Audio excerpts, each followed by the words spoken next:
প্রেমিকা আর বউয়ের মাঝে রয়েছে আকাশ পাতাল তফাৎ। আপনি যদি প্রেমিকা আর বউয়ের মাঝে তুলনা করতে যান, তাহলে আপনি পৃথিবীর সবচেয়ে বড় বোকামিটা করছেন।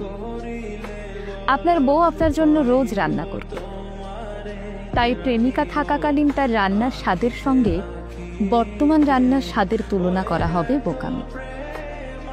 প্রেমিকা থাকাকালীন তার সৌন্দর্য ছিল কেমিক্যাল কিংবা ক্যামেরা এডিটিং করা ছবি। এখন রোজ রোজ যে প্রাকৃতিক মুখটা দেখছেন, এটাই আসল। রং মেখে মাসে একবার দেখা করার মতো সৌন্দর্য তার মাঝে খুঁজতে যাবেন না, বরং এই প্রাকৃতিক মুখটারই প্রেমে পড়ুন। আপনি প্রেমিকাকে কখনো এলোমেলো চুলে দেখবেন না, তবে খোলা চুলে শ্যাম্পুর ঘ্রাণ পাবেন, এটাই স্বাভাবিক। কিন্তু বউকে সবসময় দেখবেন এলোমেলো চুলে খোপা করা কিংবা কাঠি দেওয়া। পারলে খোপাতে একটা গোলাপ কিংবা কাঠগোলাপ এনে গুঁজে দিন, মেয়েটা বড্ড খুশি হবে, আবার নতুন করে আপনার প্রেমে পড়বে।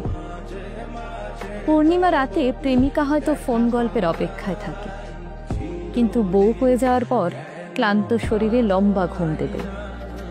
এই ঘুমটাকে এড়িয়ে যাওয়া ভাববেন না, বরং ভাবুন কেউ একজন আপনার সংসারটা আগলে রাখছে পরম যত্নে। তাই প্রেমিকার বউয়ের মাঝে ভুলেও তুলনা করতে যাবেননি। খেয়াল করে দেখুন, আপনিও প্রেমিক নন, স্বামী হয়ে গিয়েছেন। তাই দাম্পত্যকে মধুর করতে আপনিও মাঝে মাঝে প্রেমিক বর কিংবা বন্ধু হয়ে যান। দেখবেন তখন মেয়েটিও আপনাকে এবং আপনার পরিবারকে আরো ভালোভাবে আগলে রাখছে।